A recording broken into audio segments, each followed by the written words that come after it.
Bonjour, hi. Welcome back to another episode of CanadaOne. I'm your host, Matthew. And let's talk about this debate. I know I'm a little late. I happened a few weeks ago. Shut up. Let's talk about it. So, 2 weeks ago or a week ago, there was the first debate.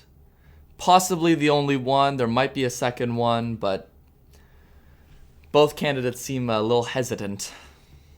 Anyways, this was hosted on ABC and featured Donald Trump and newly introduced presidential candidate for the Democrats, Kamala Harris.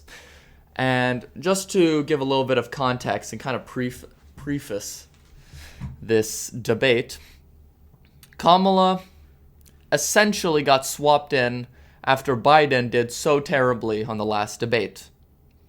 And it's kind of odd, and it kind of seems planned, because it was Trump versus Biden on CNN.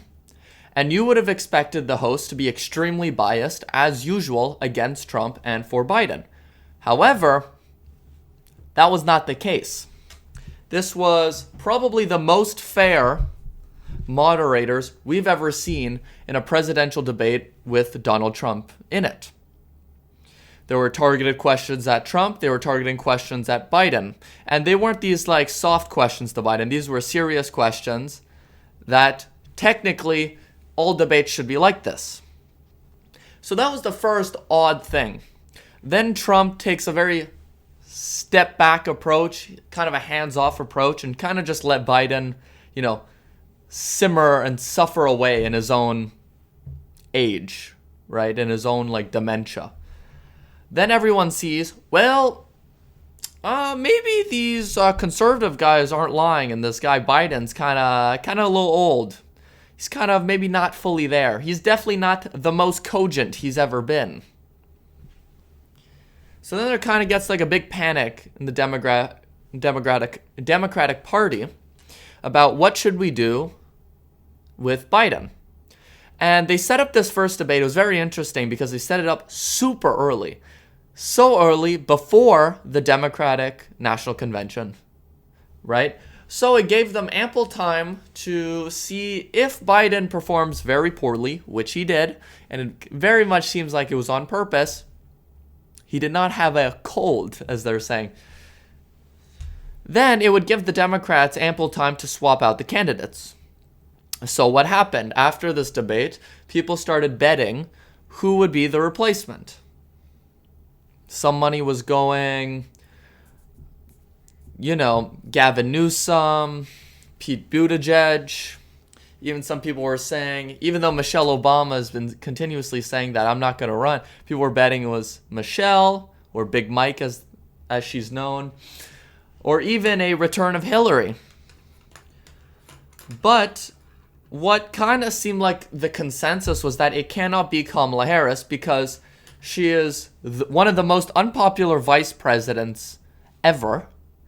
They've been hiding her away for the past 3 years because every time she speaks in these magical, crazy person talk. Nobody likes her. And everyone kind of figured out that she was basically a DEI candidate because she was this, woman of color. That was essentially it. But then the decision ultimately came down to, let's swap Biden for Kamala. They have Biden sign a press release saying, I'm not going to run again, and I endorse Kamala. Then they do this beautiful PR and this PR makeover of Kamala, making her this brat candidate who's going to reinvigorate the Democratic Party. Now, this is 100% worked, especially in the first month or so. And you saw the polls where before it was Trump leading by 70-30 in terms of who's going to win the presidency. Then it became very close, neck and neck, essentially. And in some places, Kamala even leading over Trump.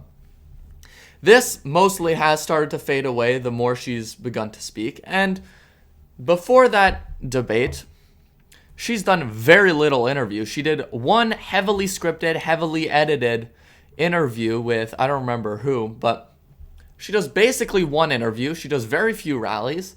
And the ones that she does are extremely scripted. And to be fair, she can stick to a script. She can be taught. And she looks pretty good when she's in her, her format. You say we didn't all fall down from a coconut tree. And by the way, I love the fact that she does a billion different accents depending. If she's with Latinos, she's doing this like Hispanic accent. She's with like actual black people because she's half Indian, half black. And that's the whole thing. She was able to kind of switch her race depending on when it suits her best. So Kamala, leading up to this debate, doing pretty well. People were kind of uncertain how she would actually do in a face-to-face with Trump. But most importantly, people were wondering, how is Trump going to do? Because in that first debate, people were saying, Trump didn't do too well. He kind of succeeded only because Biden was so terrible. But debate night comes, and oh my God. We're back to the usual programming. It was a 3v1, the two moderators, basically the one guy moderator, that other woman did not speak whatsoever, versus Trump. And Kamala came in. She looked nervous. She didn't look too good. She was stuttering. She had dry mouth. She was making these clicking noises with her mouth. She wasn't perfect, but a lot of her speeches were rehearsed. She had her talking points down to the, she had them written out. She had them set. She was able to repeat them. Trump, on the other hand, came out punching. And he came out punching hard. All right? And he came back with classic Donald Trump energy that's very reminiscent of the 2015 debates. He attacked her on immigration. And for basically the first half, he just circled back on immigration. And she had no counter. She had no counter besides a few kind of smirks and whatever. Then the moderators fact-checked Trump, not only live, but their fact-checkings are wrong. Talks about how Trump says, crime is up. Then they fact-check him right after. Actually, Mr. Trump, the FBI statistics are saying that crime is down. And then he goes, no, you guys are lying. The FBI isn't reporting all the numbers, which is true.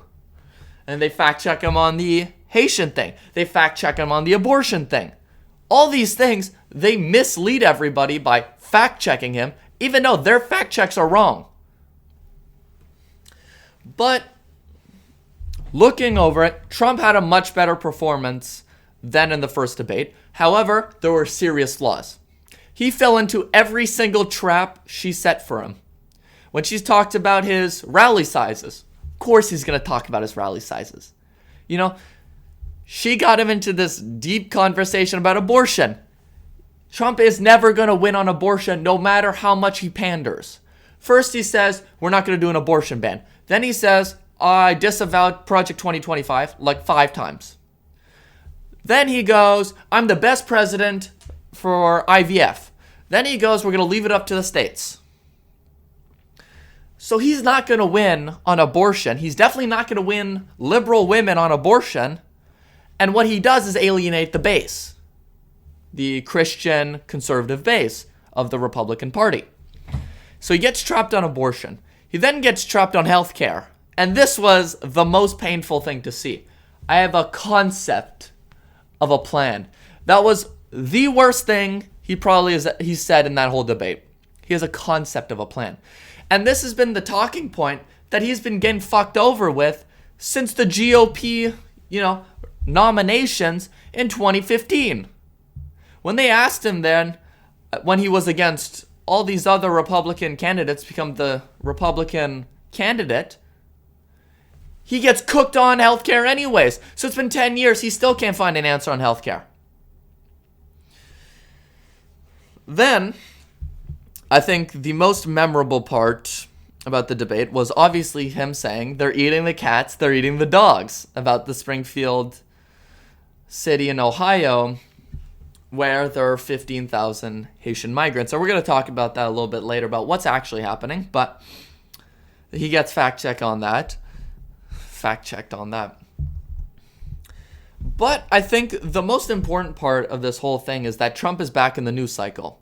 You haven't really been hearing about Trump for the past several months on the news cycle in America because he's been pandering. He hasn't really been doing anything that's been causing outrage for the left. The only thing they've been able to attack him on are essentially J.D. Vance, who's, generally more socially conservative than him. If that, He's married to an Indian woman. Okay, his kid's named Vivek. Okay, let's not view that. All right. And Project 2025, which, even though I would love for him to be part of that and to support that entire idea, he's disavowed it. He said, I've never read it. I don't even know what it's about.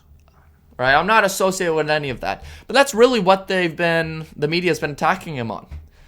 And I think that's one of the major issues that why Kamala was able to rise up so much in the polls, because nobody was talking about Trump.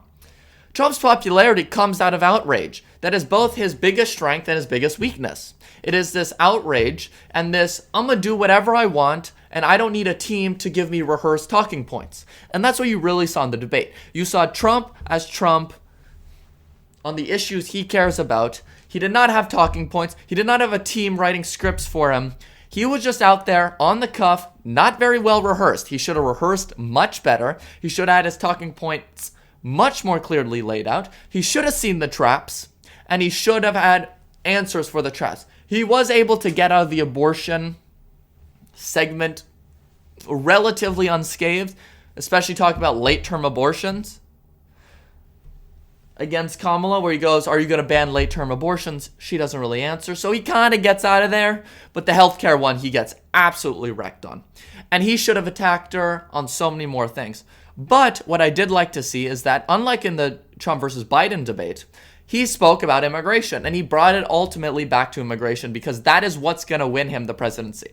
Abortion's going to win Kamala the presidency, and immigration's going to win Trump. Not economic policy, not all this other stuff. It will be immigration, illegal immigration. Even though he's in full support of mass legal immigration, as long as he can kind of veer away from that and talk about illegal immigration, fixing the border and the migrant crisis, he will get off much better.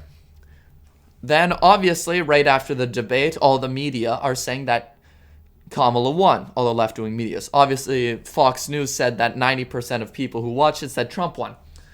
So that's the thing. But now you're really seeing in the polls again, kind of the separation. Trump's coming back in the lead in a lot of the swing states. And, the new polls are showing that he's probably going to win. Again, I'm not saying this is this is certain, because Trump has to win with a massive margin, because he has to beat the margin of cheating. If he's only leading by 5%, that's well within the margin of cheating that the Democrats can do, especially if they can get illegals on the voter rolls, which we know they've been doing. At least 5 different states are just coming out now saying, we accidentally had 500,000 illegals on the voter roll. We just removed them now, but just wanted to let you know. So it's 100% the plan of the Democrats to cheat in this election. We know this. Then, after all of this, Trump goes golfing on like a impromptu golf session, and then he almost gets killed again. He almost gets assassinated. Some pro-Ukrainian, Democrat shittard tries to shoot Trump again. And what's really funny was that Gideon, the popular YouTube vlogger, actually interviewed the guy a few years ago. And the guy was all about, we need to protect Ukraine. Ukrainians have the right to defend themselves and all this. So I thought that was pretty interesting. Anyways, the debate was back to regularly scheduled programming. But most importantly, he's back in the news cycle. He's causing outrage on immigration, and that's what I think will win him the election, talking about the most pertinent issues for the American right. Now, let's switch over. Let's move back to Canada before we start talking about the actual migrant crisis in the U.S. Trudeau is caving to Quebec and Ontario, mostly Quebec, and saying, well, these other provinces kind of need to take up their fair share of asylum seekers. So Quebec and Ontario have received the majority of the 235,000 asylum seekers that have come into Canada. Quebec receiving roughly 99,000 and Ontario 105,000. They're saying, look, Quebec especially has been saying we can't afford this. There are too many of them. So instead of actually just shutting the border, which would have fixed all these issues, Ottawa's like, okay, we'll send you 750 million, you Quebec, shut up. All right? You're going to keep these migrants and we're going to pay for them. But they're still saying, this is way too much. And by the way, Quebec asked for $1 billion, they got 750 million. Okay? So instead of shutting down the border, which would fix all of our issues, and deporting the illegals, and, actually processing these asylum seekers, now Ottawa's going, okay, well, we should make it probably more proportional to the province's populations. So under the new calculations, Quebec should only have 52,000 asylum seekers, while Ontario should have 91,000. Okay, so where are these asylum seekers going? Well, they're going to be distributed across the provinces. Alberta's going to be set to receive 28,000, British Columbia 32,000, Nova Scotia 4.9 thousand, New Brunswick 4.6 thousand, Manitoba 8.5 thousand, Saskatchewan 7,000, and obviously more for the other provinces. But what's really disturbing is that currently, in the entirety of the Atlantic provinces, there are 384 refugees. 4 provinces, there are 384 refugees, and their new plan is to bring in over 20,000 to the Atlantics. Does that look like a good plan? And now a bunch of premiers are coming out saying, no. Danielle Smith has come out and said this. British Columbia's coming out and said this. New Brunswick has come out and said this. And they're saying, well, look, maybe we can take them, but you got to pay for it.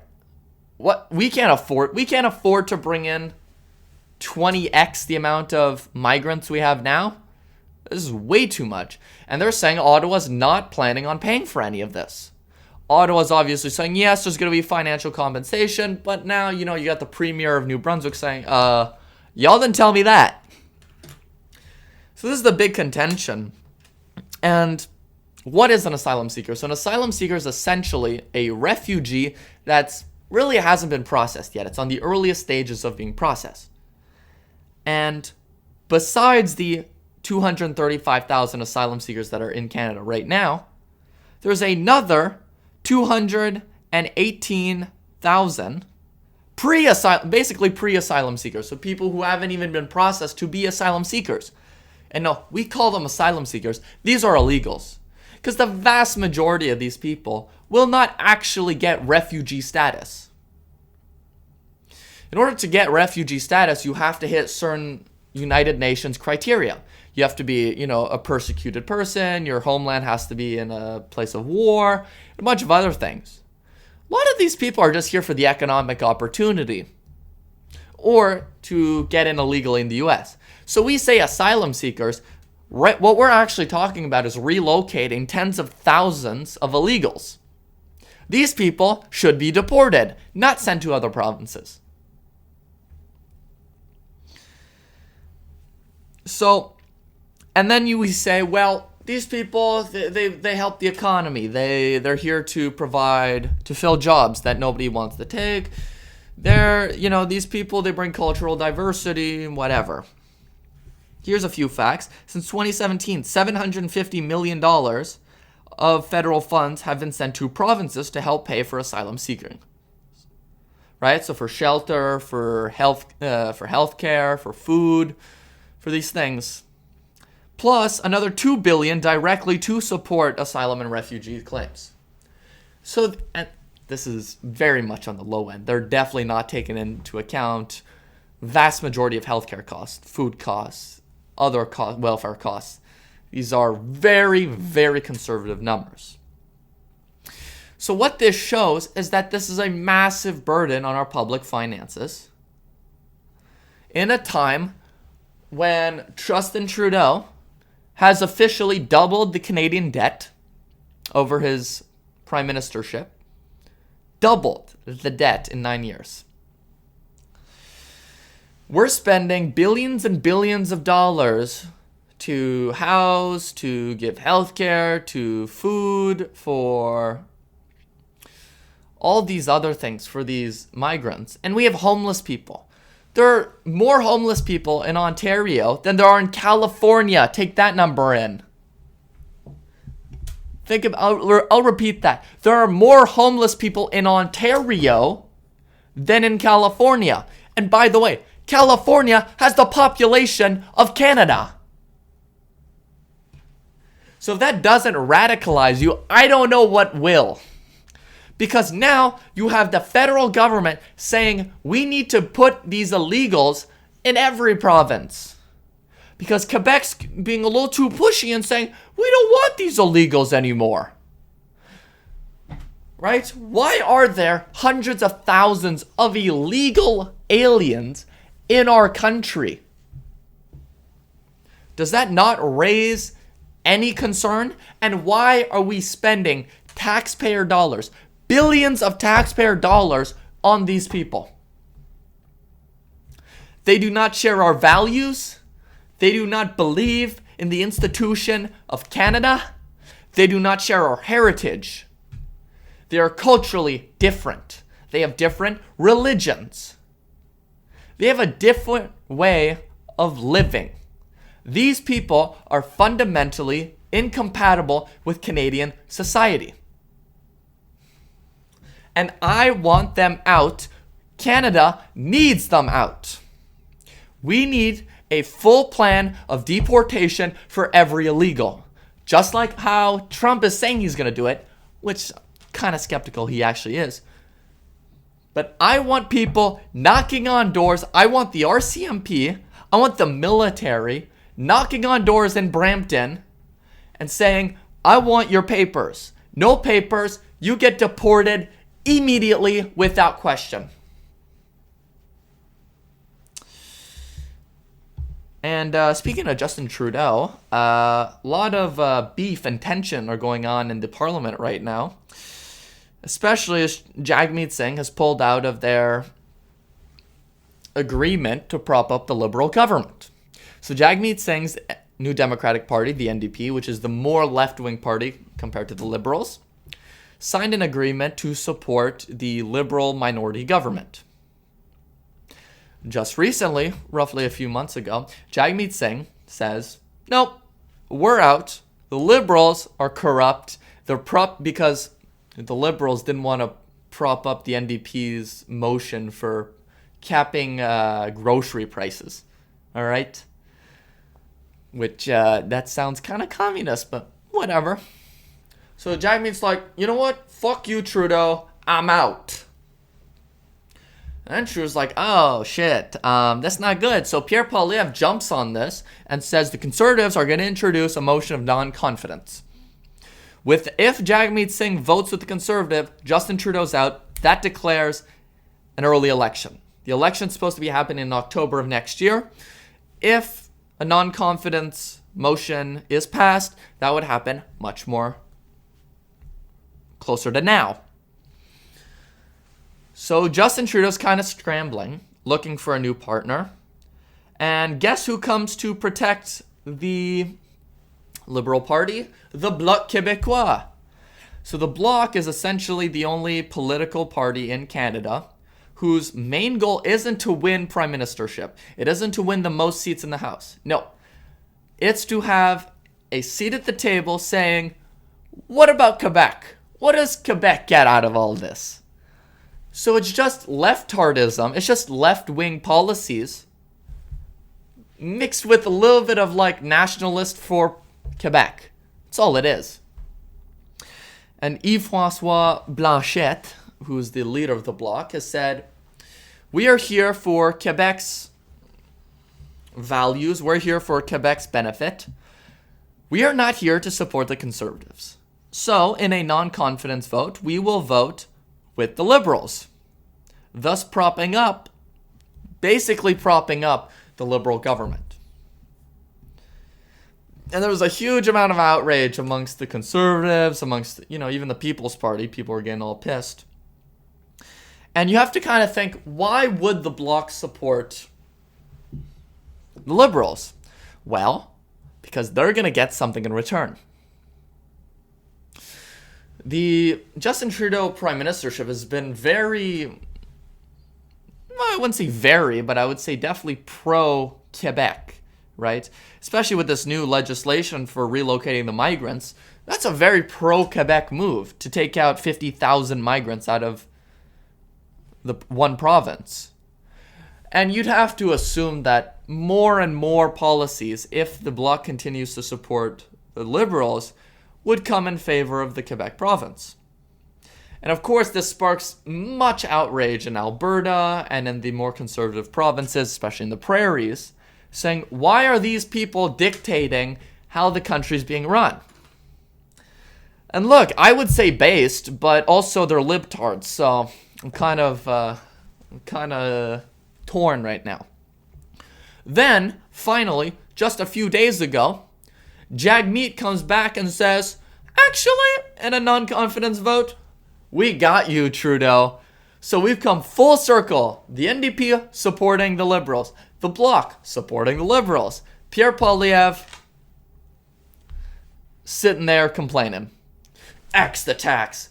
Shut up. You're a fake conservative. People's Party. Now. Immigrants out. All right, so let's talk about the Haitians in Springfield, and let's talk about the Venezuelans in Aurora. So, you have this town, Springfield in Ohio, which has roughly, 50, 60,000 people. Then, all of a sudden, in a couple of years, 15,000 Haitian migrants are basically flown into this one city by the Biden government. And you go, well, how does that make sense? Why are there so many of them? Well, you do a Google search and what do you find?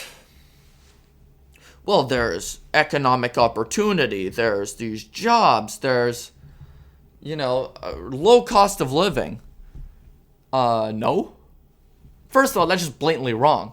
This has been a town on the decline for several decades after most of the industry left. So there are no jobs. Okay? Set that out.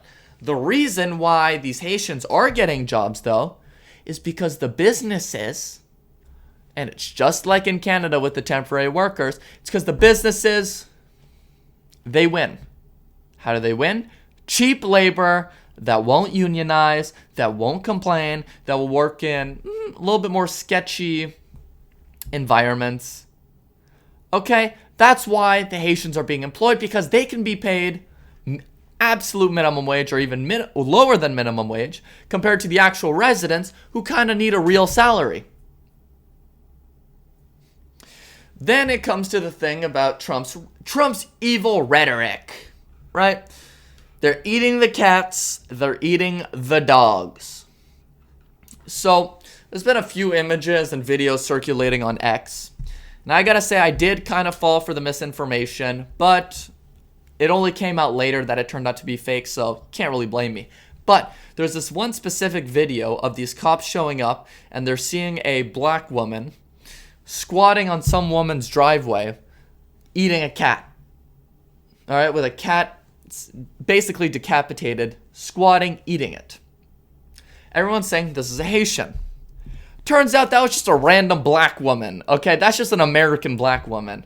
So think about that, all right? If a normal American black woman does that, think about how bad real black people are. But no, this idea that these pets are disappearing is true. There's been several city council members and council meetings where residents are going, pets are disappearing. Ducks are disappearing out of the parks. There's no more birds. A lot of people's pets are going missing. All right? And why are they pointing at the Haitian migrants? Well, is it just because they're immigrants? No, because in Haiti, it's actually a custom to eat cats. This is a known thing. And also practice voodoo, but that's what you should really be concerned about. But to be honest, look, in Haiti, they're poor. Cats, They're kind of everywhere.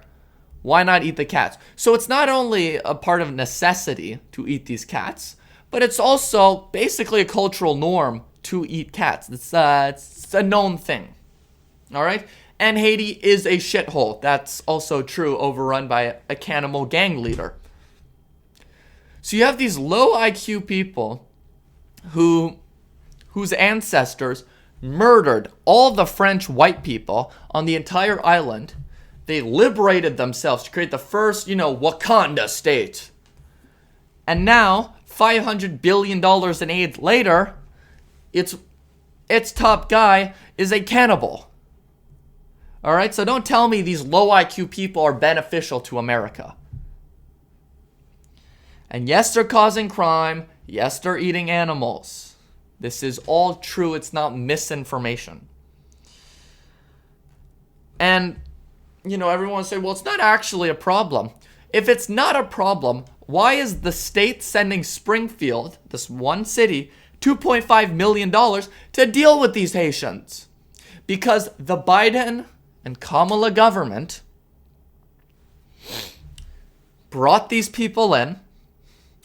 They introduced new temporary protected status for these people, essentially allowing them to legally migrate. So they basically changed the laws illegally without anybody's authorization, without anybody's support, and just let these people come in because they're being persecuted. Then let's look at the illegals in Aurora, Colorado. Colorado is a known sanctuary state, especially with Denver being a sanctuary city. A subset of Denver called Aurora. There is this video going around of these Venezuelan gang members, illegal Venezuelan gang members, taking over apartment complexes with, automatic weapons. And that led to the landlord of those apartment buildings, several apartment complexes, having to sell that property off because it's literally been taken over by illegal Venezuelan gang members. This is in Colorado, in the United States of America, in 2024. The trendy Aragua Venezuelan migrant gang took over these apartment complexes, and they've been saying that there's been gang problems for over a year. It's kind of coincides with the migration crisis in the United States. Then they're going, well, our managers try to go collect rent, and what are they met with? Armed Venezuelan illegals, gang members. All right, so they can't collect rent. So they're like, well, we can't get the trash, we can't clean, we can't maintain these buildings. And these buildings kind of fell into disrepair. And, you're saying, how did these migrants get here? Well, it's a sanctuary city, Denver. 42,000 illegals entered into this one city.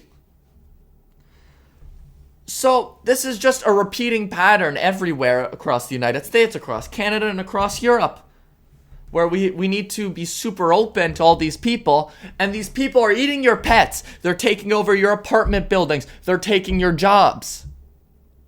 These people hate you. You think the Haitians really are supportive? If these people are so, valuable, why is it that the Dominican Republic has a stronger border wall between itself and Haiti than the U.S. has with Mexico? All right? If the Dominican Republic doesn't want these people in, why do we want these people in?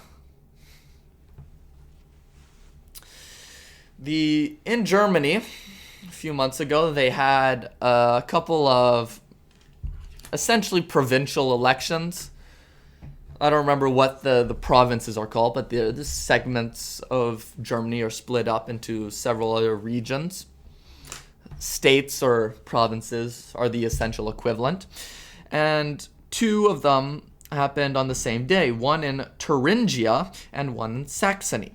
These are in the eastern side of Germany, one that was previously taken over by and occupied by the Soviet Union for several decades, and led to severe cultural differences, severe economic differences, severe mentality differences between the west of Germany.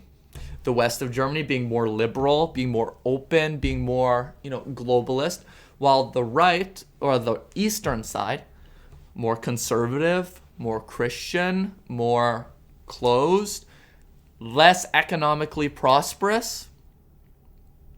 And what has that led to? Well, you have these two provinces in the eastern side of Germany. And what happens? Well, the far-right party, the AfD, the Alternative for Deutschland, the first far-right party in Germany since World War II, wins the most amount of votes, 32.8% in Thuringia, up 9% since the last election, and coming in first place. While in Saxony, they came in second place with 30.6% of the vote, roughly 1% behind the center-right party. And what does this mean? Well, it's the first time since World War II a far-right party has won in Germany. Now, most of AfD's support has been from Eastern Germany. There is definitely a rising trend amongst Germany total, but the vast majority of the support is in Eastern, where they are more traditional, more conservative. And people are really getting fed up with the left government, the center-right government, because they're not really doing anything that's good for people. Germany has been tanked economically based off of green policy, shutting down nuclear plants, going full solar, going full wind, which has completely underperformed, and then them needing to be very much more dependent on Russian oil instead of being a nuclear energy superpower. Then you mix that with a massive migration crisis, much worse than what's going on in the United States and much worse than what's going on in Canada, because in Europe, they're around, I would say, 10 years ahead of us in terms of the immigration crisis. 5-10 years ahead of us. So it's bad. All right, and they're having, we've spoken about the migrant crime. We've spoken about how these micro communities form where, they're not even German anymore. All right, then you have this far-right party, which its main platform is obviously anti-immigration. And it's this populist right-wing party that's, again, just like every other populist right-wing party, running on the issue of let's close the borders. The only problem is in Thuringia, they're not going to be able to run the government there. Why? Because with 32.8% of the vote, they need to create a coalition. They need to partner up, just like the Liberals with the NDP. They need to partner up with a different party. However, because they're labeled as far-right extremists, no other party will associate with them. The center-right party has said, we will never work with the AfD. The left-wing parties said, we denounce the AfD. So, what's going to happen? Well, you're going to have a consortium of probably the left-wing parties and the center-right party. They're going to basically make up the government. So, though this is good news for the AfD, it is not great news for Germany as a whole. It is showing a broader trend, but it's not really going to lead to much, actual changes. And I had a thing here I was going to read, but it looks like I lost it, where it spoke about, let's see if I can find it. Anyways, the article basically said, and this was written in the Israeli Times or something, that the AfD, even though it's the far-right German party, are the most pro-Israel party. What the columnist essentially said was that you look at AfD, who are their main targets? Obviously, anti-Muslim immigration, because that's the vast majority. Northern Africa, Middle East immigration. Vast majority of them, Muslim. So they're saying that the anti-Muslim rhetoric and immigration policies that the AfD are putting forward are essentially pro-Israel.